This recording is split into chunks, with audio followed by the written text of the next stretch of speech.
back to Mac's Garage. Today I'm going to be getting this 1995 Dodge Dakota out of storage.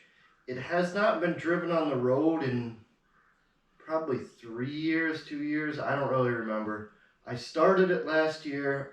I moved it out of where it's at, moved the fluid around in the transmission and rear end, and parked it right back here. So I have no real reason to think that it won't start and run. But I'm still going to go and check a few things, and at the end of this video I'll take it down the road. I know the lighting is not real great in here, so I think I'm just going to kind of talk you through what I'm going to do under the hood. I'm going to check the oil, the coolant, brake fluid. Before I move this thing, I'll press the brakes, make sure they feel pretty decent. That's it from the top side. I will probably crawl underneath it, check the rear differential fluid, and maybe the transmission. I might just look for leaks on the transmission because I don't really know that I have a good, I don't know that I have the Allen wrench that I'm going to need to check that here with me. So I pull the dipstick out. It is right in the middle of operating range and a little bit dark, so it needs changed, but it's right there and we can start it. That's probably the biggest thing. Now, if this thing had been sitting longer, I might be worried about some more stuff. Or if it had been sitting outside, I might be a little bit more concerned with different things. But I am guessing that it may even start on the battery that it's got. I have a jump pack with me, but I hooked the battery back up, and I am hopeful that it just fires right up and runs. The air cleaner's got some dead bugs in it, but it looks... No mouse nest, nothing terrible. So that'll do to get us down to where I can work on it. It's going to keep the junk out of the engine.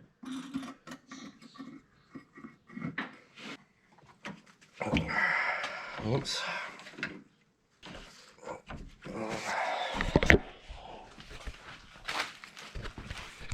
You may notice that there's plastic on the floor. That does two things. One, it's a water or vapor barrier to keep moisture from coming up through the concrete to the bottom of the truck.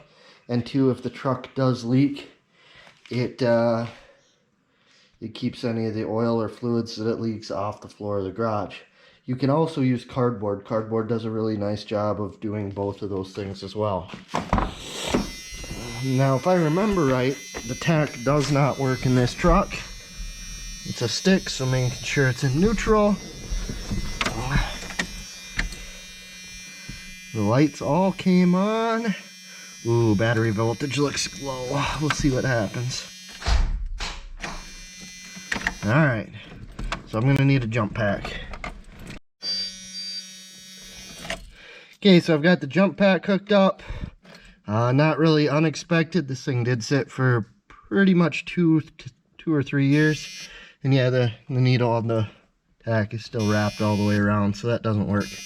But I think the rest of the gauges do, and I've got a water temp over here because I did blow it up once because that doesn't really have numbers on it, and I didn't know what it meant. So, here we go.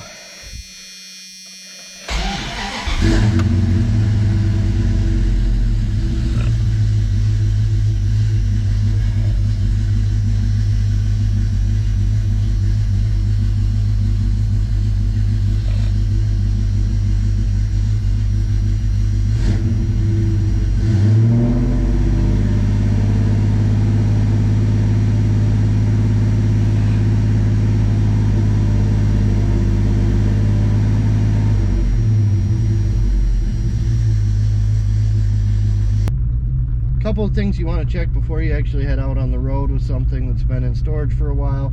Definitely tire pressure. You want to kind of take a look and make sure it's not hemorrhaging fluids out of any place. After they sit for a while, they do tend to smoke off a little bit, whatever's sat there, and that'll be about it.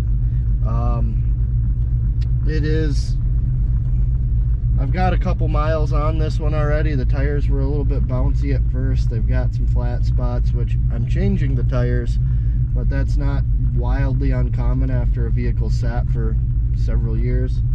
But yeah, that's about it. I always forget just how good this little truck is. Like, this thing is just, I don't think I can modify it. It's too good.